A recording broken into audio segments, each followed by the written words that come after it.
Nestled in the mountains of northern New Mexico along the Colorado border lies a large and magnificent spread named Vermejo Park Ranch. Well, I came out and visited a friend who had a ranch, and I just fell in love with it. This ranch contains 900 square miles of sweeping vistas, streams and lakes, and abundant wildlife. We both like to be outside and ride and fish. Ted Turner, America's most vocal billionaire, and Jane Fonda, his glamorous wife, own 1,300,000 acres of ranch land in 3 states, but most of it in New Mexico. So it was here to Vermejo Ranch, which is almost the size of Rhode Island, that we came one day, towing our own horse from our own somewhat smaller New Mexico spread, to talk about ranching and life with Ted and Jane. Ranching for us, like for you, is our hobby and avocation, so this is basically a spare time activity for us, just like it is for you. No, I tell all my fellow ranchers that what I do back east is my hobby. This is where my heart is. You might be able to get away with that with ABC, but I can't get away with that with Time Warner. Maybe not. In the last year, as Time Warner's vice chairman, Turner has found himself less free to come and go as he pleases. On the other hand, Fonda has stepped back from her years of Hollywood stardom. Jane, am I correct that you've given up making movies? Oh, yeah, when I met Ted, I was thinking about doing it anyway, but when I met Ted, that clinched it. You mean ranching can take the place of all the excitement of doing the movies? Ted can. Oh, spoken like a true ranching sweetheart. without Ted, no, but ranching with Ted, definitely. It's the third and last marriage for both, they say. Both are soon to turn 60. Jane next week. Ted next year. How do you feel about that? Fine. It's the beginning of the 3rd act. If you live long enough, you're going to get old. You know, I certainly feel like I've slowed up just a little bit. 60 does bring with it certain adjustments. Ted says he's given up his legendary pursuit of women. He doesn't play the field anymore, Sam. No, I sure don't. How do you know, Jane? You can tell. The antennas get pulled in. That's right. When the antennas are out, a woman knows it, and when they're pulled in, you can tell the difference. You can't tell me, and meaning no offense, that you still don't have an eye for the ladies. Not much. Just the corner of an eye. I take a second look at a good-looking man, but it doesn't mean you do anything about it. Jane's impact on her husband has been considerable. Ted credits her with improving his diet and exercise. And they no longer drink alcohol. She's been an inspiration, but I always led a pretty healthy life. Now, Ted, you drank a lot. Well, I didn't really drink that much. I just happened to be filmed one time when I did. You know, when we won that night we won the America's Cup. It was September 1977. Turner captained his yacht Courageous to victory, then earned the nickname Captain Outrageous for this drunken appearance at the winner's press conference. And I love everybody in this room because... Outrageous for sure, but things change. Couldn't have made it. Well, I'm a teetotaler now, though. You don't touch it? Don't touch it. And there have been other adjustments to make. Turner built a communications empire which he alone controlled. This is CNN. He clearly liked being the big boss. And then last year, he sold his company to Time Warner and suddenly found himself facing a board that was no longer his rubber stamp. I'm certainly enjoying being part of Time Warner. I'm very proud of the company. Well, you're vice chairman. Right. And it's been a little over a year. I realize that, you know, what it's like to be told no. How does Ted Turner feel about being told no? I don't like it. Who does? Particularly when I really think I'm right. Whatever Turner's adjustments, he has been well compensated for having to make them. His deal with Time Warner netted him $1 billion profit overnight, bringing his net worth to well over $3 billion. You know, some people say that those of you who are driven to succeed as you have, money is a way of keeping score. And not a very good one. I think it'd be tragic to just be remembered for making a lot of money. But basically having a huge amount of wealth. I like to liken it to eating popcorn. It fills you up, but it's not as satisfying. If you have a strong philanthropic component in your life, I mean, you never see someone who lives a life of service committing suicide. The people that commit suicide are ones that are basically selfish. A sensitive point for Turner to bring up. His father and Jane Fonda's mother both committed suicide. But in Turner's case, there's no doubt of his philanthropic bent. Last September, at a black-tie dinner in his honor, he surprised everyone by announcing the single biggest act of personal charity in history. $100 million a year for 10 years. He will give $1 billion to the United Nations. Most Americans don't know what $1 billion looks like. I don't. Well, I don't either. I've never seen it. Well, you're going to lose it. Well, I'm not losing it. It's an investment, and it makes me feel real good.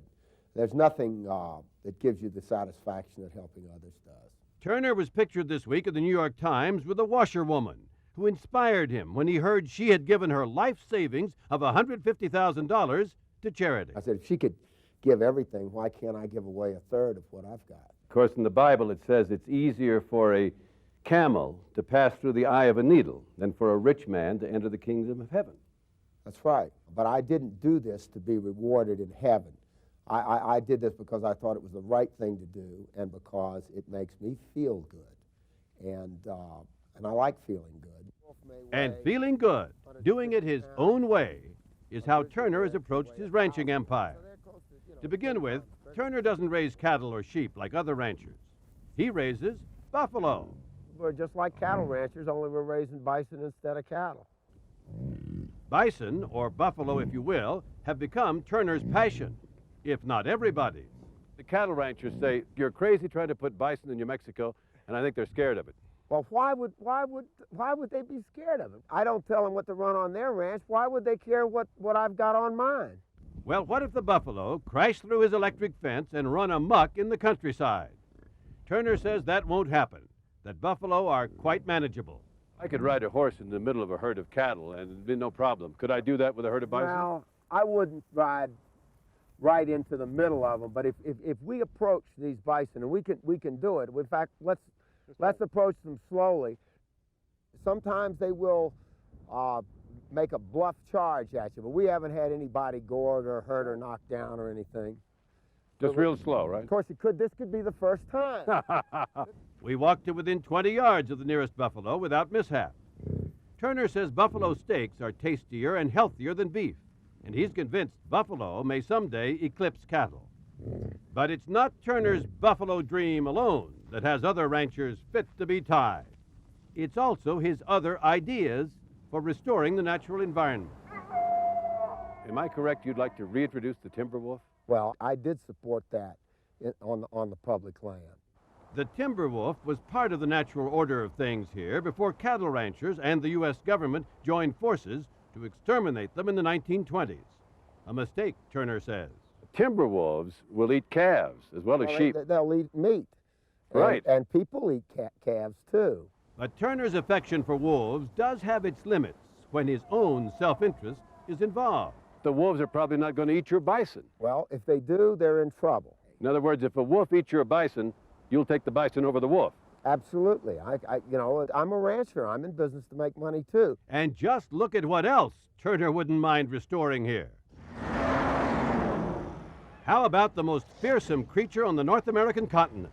Ursus horribilis, the grizzly bear. If there were grizzly bears here, it would make me happy. Well, the grizzly, of course, if it encounters a human in a certain condition, kills him. That's exactly right. And in my opinion, that's just a risk that we have to take. Turner's environmental master plan also includes reviving prairie dog colonies and bringing back the black-footed ferret. Already, he's rebuilt and restored miles of riverbanks and stream beds, so crucial to the survival of native species of trout. But Turner worries that no matter how the environment is restored, the health of the planet may soon be threatened by a world explosion of human population. What do we do about that? Slow it down. Still have lots of sex, but use birth control. There's lots of birth control devices around that work. Well, there's the Catholic Church doesn't believe in that. Well, that goes back a long way, but it's time to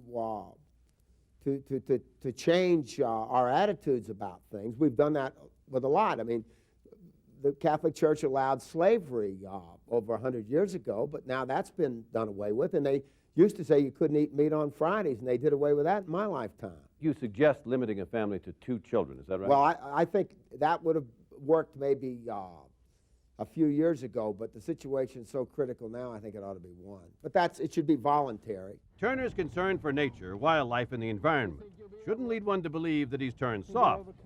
The businessman is as rough and tough and outspoken as ever. Just consider how he treats his arch-rival, press lord Rupert Murdoch. Turner likened Murdoch to Adolf Hitler. Murdoch's New York Post returned fire. There's been no let-up for more than a year. A lot of people think that your present snake and mongoose fight with Rupert Murdoch has to do with who's going to win, who's going to be on top. No, it has to do with right and wrong as far as I'm concerned, because he doesn't have much in the way of principles. He's got a Fox network now. But hey, you can have a lot of stuff. You can have a lot of stuff and not have principles. I mean, you've even said last June that you want to duke him out with boxing gloves. What's wrong with that? Well, would you win? I don't know. He might get a lucky punch in, but I was mad enough at the time where I would have loved to have gotten in the ring with him. He's got the L.A. Dodgers now. Well, he doesn't have them yet. I mean, it's got to be voted on by the owners. And guess how the owner of the Atlanta Braves, Ted Turner, intends to vote. Turner simply won't let go of Murdoch. I know Rupert feels bad about running the woman on his #1 paper in England. He runs a bare-chested picture every day in the paper.